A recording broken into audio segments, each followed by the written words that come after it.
আসসালামু আলাইকুম ভিউয়ার্স। আমাদের গাছের কলা আজ অনেক সুন্দরভাবে সব পেকে গেছে। উপরে দেখতে পাচ্ছেন হলুদ সবগুলা খুব সুন্দরভাবে পাকছে।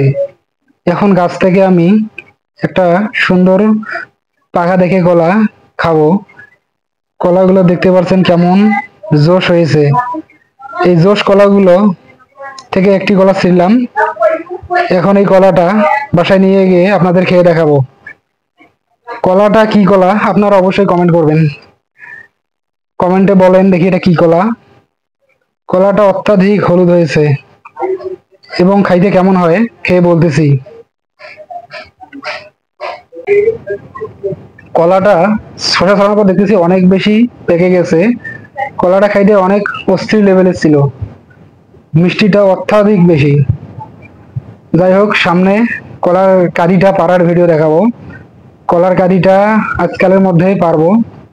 আপনারা কমেন্টে জানাবেন কে কে দেখতে চান কলার কাঁধি পাড়ার ভিডিও। ভিডিওটি দেখে আপনার কেমন লেগেছে লাইক কমেন্ট করতে ভুলবেন না। আশা করি সামনে নিত্য নতুন ভিডিও নিয়ে আপনাদের সামনে হাজির হব।